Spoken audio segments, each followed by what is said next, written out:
Make room for Javi. The Make Room for Javi series is a 4-year chronicle documenting my struggle to grow out of my cramped old shop. Watch the land purchase and clearing and the entire home build and shop setup. Welcome to the January 2019 update.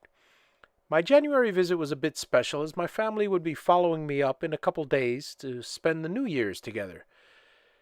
My wife and kids had never been on the new property. My wife was with me back in July when we were property hunting, but all she saw of this place was a street view of a vine and brush-covered jungle of trees. Luckily, both of us saw the potential of this land, and I was off and running. Last month, if you remember, I planted winter rye on the ground. For those of my friends who live in the city and are used to seeing grass on their lawns all year, ryegrass is a bit different. I planted it because it's cheap, it grows in the shade, and it needs little water. It's planted around here November-December when the average high drops below 75. It grows with little water in the shade until about April when the 80-plus temperature kills it off. In the meantime, the minor investment of $100 for 5 acres gives me a pleasant lawn to look at for a few months while I work the rest of the land. I was happy to see that the grass I planted last month took root and gave the land a beautiful green carpet. My wife was extremely happy and is now looking forward to the eventual move more than ever. My girls said, "This place is whacked." I assume that's a good thing by their tone.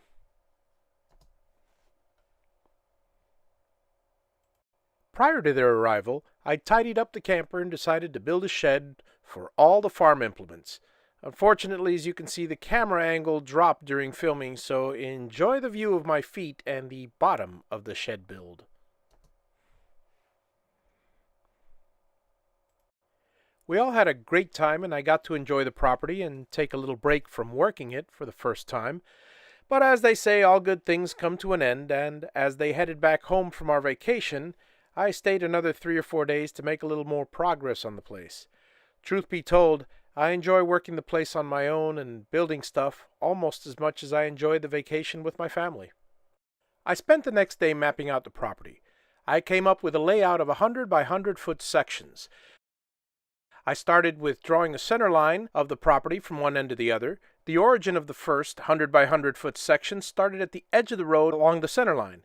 I spent the next day flagging the sections so I would have a reference and a better feel for the entire property.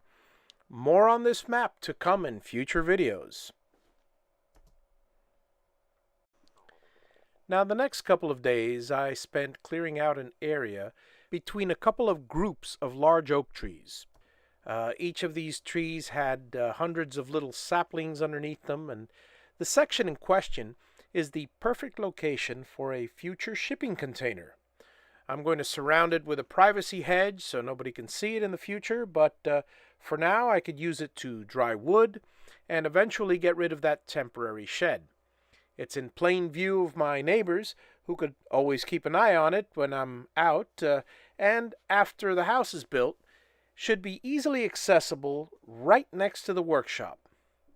Now, I left the big trees, obviously, and cleared out all the underbrush and all the little saplings.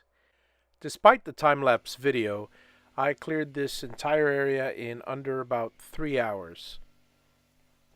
As you see from the video, first I would cut with my brush cutter, a review to come in the future, the saplings and all the larger limbs, and then I would drag them all off, and all the small stuff, anything under an inch, I just mow down with the mower. I mean, it is a commercial grade mower and it's fantastic for mowing and for towing, as you can see. I gotta tell you, that mower came in handy pulling those large limbs, or those small saplings, whatever way you want to look at it, towing them all over to the fire pit. So I had a great time. While it took 2 hours to cut, I spent the rest of the day and the evening just using my chop saw to cut the limbs and feed the fire. It was fun. After a nice long rest, I am really looking forward to tomorrow. Fence Day, Part 3. On the last day, I did some fencing. Yeah, I know what you're saying. Don't let the six-fingered man see you fencing. Oh, you're not thinking that. Well, my bad. Anyway, you'll remember 3 months ago we sunk 10 posts and set up our entrance gate. 2 months ago we sunk our first 25 posts with your do-it-yourself post hole digger. Last month we sunk another 25. This time around it's time to finally place a fence on those posts. Well, now, be aware, I left my pneumatic stapler at home, and since I believe in working as little as possible on things I don't like to do, like stapling a fence, I'm only going to hammer the top staples on the posts, and on every 5 posts, I'll hammer the bottom. Don't worry, I'll be securing the entirety of the fence in my February visit when I bring my stapler. I used the mower and a rope to pull each of the 200-foot sections taut, and the job was done. Well, except for the missing staples. I thank you all for watching and remaining as loyal as a trusted dog. I appreciate your support as always. And next month, we're going to chop down a couple of trees in order to Make room for Javi.